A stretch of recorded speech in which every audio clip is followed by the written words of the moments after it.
नवी मुंबईत मराठी भाषेला प्राधान्य देण्यासाठी मनसेने अनोखी मोहीम हाती घेतली आहे। मी मराठी बोलतो, मला मराठी समजते, या माझ्या रिक्षात बसा अशा आशयाचे स्टिकर रिक्षांवर लावून जागरूकता निर्माण केली जात आहे। सिवूड परिसरातून या उपक्रमाची सुरुवात करण्यात आली असून अनेक रिक्षा चालकांनी या मोहिमेला प्रतिसाद दिला आहे। राज्य सरकारच्या परिवहन विभागाने रिक्षा चालकांना मराठी भाषा येणं बंधनकारक केल्याच्या निर्णयाचे मनसेने स्वागत केले। मराठी भाषेचा सन्मान राखण्यासाठी आणि प्रवाशांना सोयीस्कर संवाद मिळावा यासाठी हा उपक्रम राबवण्यात येत असल्याचं सांगण्यात आलंय। दरम्यान मोटार वाहन कायद्यानुसार मराठी बोलणं आवश्यक असल्याचं अधोरेखित करत पुढे रिक्षा परवाना देताना याकडे विशेष लक्ष दिलं जाईल असा इशाराही मनसेकडून देण्यात आला। या मोहिमेमुळे शहरात मराठी भाषेबाबत पुन्हा एकदा चर्चा रंगली आहे। मला वाटतं महाराष्ट्रात मोटर वाहन कायदा आहे आणि या मोटर वाहन कायद्यानुसार तुम्हाला प्रत्येक रिक्षा चालक असेल, टॅक्सी चालक असेल, त्याला रिक्षाचं परमिट असेल किंवा रिक्षा टॅक्सीचा बॅच असेल, याच्यासाठी मराठीचं ज्ञान असणं आवश्यक आहे। हा काय काल आजचा आणि उद्याचा निर्णय नाही आहे। वर्षानुवर्ष हा 1988च्या अगोदरपासूनचा मोटर वाहन कायदा आहे, तेव्हापासूनचा हा नियम आहे। प्रताप सरनाईक साहेबांचं अभिनंदन एवढ्यासाठीच की त्यांनी आता हे ठोसपणे राबवण्याचं ठरवलेलं आहे आणि याला मला दिसतं की परप्रांतीयातले रिक्षा किंवा टॅक्सी चालक यांचा विरोध नाही आहे। भैयांचा ठेका घेतलेला ठेकेदार, मग ते संजय निरुपम असेल नाहीतर इतर कोणी असेल, हेच फक्त विरोध करताना दिसत आहे।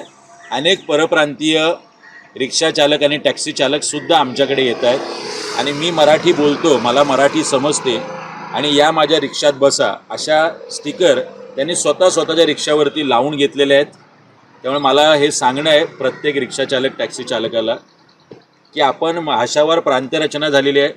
प्रत्येक राज्यामध्ये त्या भाषेचा मान ठेवणं आणि तुम्ही जर इथे नोकरी धंद्याला येत आहे, तुम्ही तुमचं कुटुंब घेऊन येत आहे, तुमची मुलं बाळं इथे आहेत, एक सुरक्षित वातावरण महाराष्ट्र तुम्हाला देत आहे, तर त्याची मातृभाषा मराठी शिकायला, वाचायला आणि बोलायला मला वाटतं कुणालाही अडचण नसावी, एवढाच एक मेसेज देण्याचा प्रयत्न आजच्या आमच्या माध्यमातून आम्ही करतो। तुम्ही ज्या पद्धतीने म्हणालात की परप्रांतीयांनाही कसं वाटते, म्हणजे परप्रांतीयांमध्ये सत्तेच्या लोभापायी काही मराठीवरही राजकारण करतात, हे महाराष्ट्राचं दुर्दैव म्हणावं लागेल। हो, मला कळत नाही, शशांकराव ज्यांच्या वडिलांना इथे मोठी युनियनचे ते मोठे युनियन नेते होते, जॉर्ज फर्नांडिसांपासून ते शरद रावणपर्यंत एक मोठी परंपरा कामगार नेते जे, अशावेळी शशांकरावांनी या गोष्टीला विरोध करणं म्हणजे खूपच मोठा विपर्यास दिसतोय। सदावर्ते नावाचं एक बेडूक आहेच इथे बोलायला, तर मला वाटतं हे मराठी भैये जे आहेत थोडक्यात यांनीसुद्धा विरोध करणं आणि हे कुणाच्या सांगण्यावरून केलं जातं याचा शोध मला वाटतं आता मराठी माणसाने घ्यायला पाहिजे।